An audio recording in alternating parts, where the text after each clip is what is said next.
दोस्तों अभी Travis head और अभिषेक शर्मा को एसआरएच के लिए बेस्ट ओपनर जोड़ी मानते हैं तो हमारे इस वीडियो को लाइक जरूर कर दीजिएगा। दोस्तों लखनऊ सुपर जायंट्स और एसआरएच के बीच खेले गए एक तरफा मुकाबले में एसआरएच की टीम ने 10वें ओवर में जीतकर पोस्ट बॉल मानो भूचाली मचा के रख दिया है। जहां एक तरफ दिल्ली कैपिटल्स और आरसीबी टीम को बहुत बड़ा फायदा हो गया तो वहीं सीएसके और राजस्थान रॉयल्स को करारा झटका लग गया है और इस टॉप 4 की पूरी तरह से ही समीकरण को बदल के रख दिया है। तो आखिरकार एसआरएच की जीत के साथ पोस्ट बॉल में क्या बड़े बदलाव हो गए, कौन सी टीम का फायदा और कौन सी टीम का नुकसान होगा आपको बताने जा रहे हैं। साथ ही आरसीबी और सीएसके को प्लेऑफ में एंट्री करने के लिए उसे क्या करना होगा और बाकी बचे हुए सभी टीमों का अब प्लेऑफ में एंट्री करने के लिए उसके पास कितने चांस है आपको कंप्लीट बताने जा रहे हैं, साथ ही रैंक भी बताने जा रहे हैं। लेकिन उससे पहले आप सभी को क्या लगता है एलएसजी और एसआरएच में कौन एक बेस्ट टीम है, नीचे कमेंट में बताइएगा। दोस्तों आईपीएल 2024 के लगभग सभी मुकाबले खेले जा चुके हैं और यहाँ से सभी टीमों के पास 2 से 3 ही मुकाबले बच गए हैं। अब 2 से 3 मुकाबले यह तय करेगा कि इस पॉइंट टेबल में टॉप 4 के रैंक में कौन सी टीम एंट्री करेगा और कौन सी टीम बाहर हो जाएगा। आपको बता दें कि इस आईपीएल सीजन का 57वां मुकाबला एसआरएच और लखनऊ सुपर जायंट्स के बीच खेला गया, जिसमें से लखनऊ सुपर जायंट्स ने पहले बल्लेबाजी करते हुए राहुल के 33 गेंदों में 29 रन, इसके बाद कुणाल पांड्या के 24 रन और निकोलस पुरान के 48 रन और अंतिम में आयुष बदोने की 55 रन की मदद से एलएसजी की टीम ने 4 विकेट के नुकसान पर 165 रन का स्कोर खड़ा कर पाया। इसके बाद एसआरएच की टीम ने ऐसी शुरुआत कर दिया कि लखनऊ सुपर जायंट्स के जितने भी गेंदबाज वो पूरी तरह से धाराशायी हो गए। जहां अभिषेक शर्मा की 28 गेंदों में 25 रन की सबसे ताबड़तोड़ पारी खेली तो वहीं ट्रेविस हेड 30 गेंदों में 8 छक्के 8 चौके की मदद से 79 रन की सबसे बढ़िया पारी खेली, जिसकी मदद से सनराइज हैदराबाद की टीम ने 10 विकेट के रहते इस मैच को अपने नाम कर लिया, वो भी 10वें ओवर में ही। एसआरएच की टीम ने इस मुकाबले को एक तरफा अंदाज में जीतने के बाद पॉइंट टेबल पूरी तरह से बदलाव हो गया। तो आखिरकार कौन सी टीमों में क्या क्या बदलाव हुए हैं, चलिए उसके बारे में भी जान लेते हैं। इस पॉइंट टेबल के सबसे लास्ट और 10वें पायदान पर गुजरात टाइटंस की टीम आ गई है, जो कि उन्होंने शुरुआती में काफी अच्छा खासा प्रदर्शन किया था, लेकिन अंतिम में उसका प्रदर्शन काफी खराब रह गया। गुजरात टाइटंस की टीम ने अब तक 11 मुकाबले खेला है, जिसमें से 4 ही मुकाबले जीता है और उसका पॉइंट्स 8 है और लगभग 7 मुकाबले गवा चुका है और उसका रन रेट देखा जाए तो सबसे खराब रन रेट उन्हीं का है, जो माइनस में 1.320 का हो गया। यदि गुजरात टाइटंस को प्लेऑफ में एंट्री करना है तो उसे बचे हुए सभी मैच को जीतना होगा, लेकिन फिर भी उसे प्लेऑफ में एंट्री करने के लिए दूसरे टीमों के ऊपर निर्भर रहना पड़ सकता है और उसका प्लेऑफ में चांस मात्र 2% का ही है। इसके बाद 9वें पायदान पर मोमेंट्स की टीम आती है, जो कि देखा जाए तो इस सीजन में काफी खराब प्रदर्शन से गुजर रहा है। मुंबई की टीम ने अब तक 12 मुकाबले खेला है, जिसमें से 4 ही मुकाबले जीता है और उसका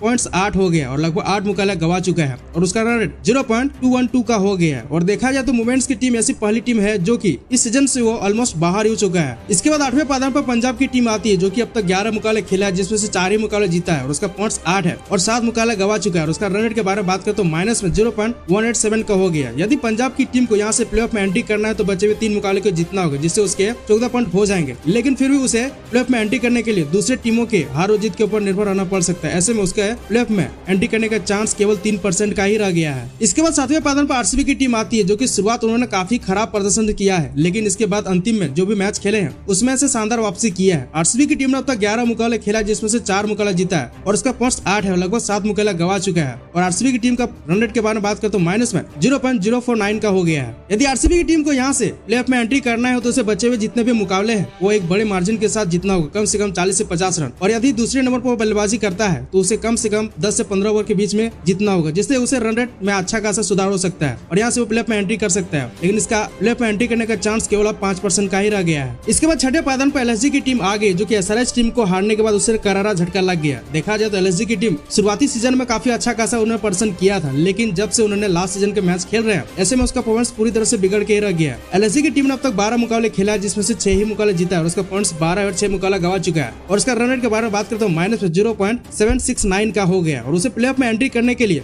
अब उसका चांस केवल 20% का ही रह गया है। इसके बाद इस पॉइंट टेबल के 5वें नंबर पर दिल्ली कैपिटल्स की टीम आ गई, जो कि अब तक 12 मुकाबले खेला है, जिसमें से 6 ही मुकाबले जीता है और उसका पॉइंट्स 12 है और लगभग 6 मुकाबला गवा चुका है और उसका रन रेट के बारे में बात करें तो माइनस में 0.316 का हो गया। दिल्ली कैपिटल्स की टीम को यदि प्लेऑफ में एंट्री करना है तो उसे बचे हुए 2 मुकाबले जीतना होगा, जिससे उसके 14 पॉइंट हो जाएंगे, लेकिन उसे बड़े मार्जिन के साथ जीतता है तभी उसका प्लेऑफ में एंट्री करने का चांस बन सकता है और उसका चांस केवल यहाँ से 45% का ही रह गया है। इसके बाद इस लिस्ट के 4थे पायदान पर सीएसके की टीम आ गई, जो कि कभी 3रे पायदान पर हुआ करता था। उन्होंने अब तक 11 मुकाबले खेला है, जिसमें से 6 ही मुकाबले जीता और उसका पॉइंट्स 12 है और 5 मुकाबला गवा चुका है और उसका रन रेट प्लस में 0.700 का हो गया। यदि सीएसके टीम को यहाँ से प्लेऑफ में एंट्री करना हो तो उसे बचे हुए 3 मुकाबले को जीतना होगा, लेकिन फिर भी उसे दूसरे टीमों के हार और जीत के ऊपर निर्भर रहना नहीं पड़ सकता है उसके पास, क्योंकि अच्छा खासा रन रेट है। सीएसके टीम को यहाँ से प्लेऑफ में एंट्री करने का चांस उसका लगभग 65% से भी ज्यादा हो गया है। इसके बाद तीसरे पायदान पर एसआरएच की टीम आ गई, जो कि कभी 5वें पायदान पर हुआ करता था। उन्होंने अब तक 12 मुकाबले खिलाए, जिसमें से 7 मुकाबले जीता और उसका पॉइंट्स 14 हो गया और 5 मुकाबले गवा चुका है। एसआरएच टीम को यहाँ से यदि प्लेऑफ में एंट्री करना है तो बचे हुए 2 मुकाबले जीतना होगा, जिससे उसके 18 पॉइंट हो जाएंगे। लेकिन फिर भी उसे दूसरी टीमों के हार जीत के ऊपर निर्भर रहना नहीं पड़ सकता है। एसआरएच टीम को प्लेऑफ में एंट्री करने का चांस लगभग 90% से भी ज्यादा हो गया है। इस पॉइंट्स टेबल के दूसरे पायदान पर राजस्थान की टीम आ गई, जो कि शुरू से ही टेबल टॉपर रहा है। उन्होंने अब तक 11 मुकाबले खेला, जिसमें से 8 मुकाबले जीता है और उसका पॉइंट 16 हो गया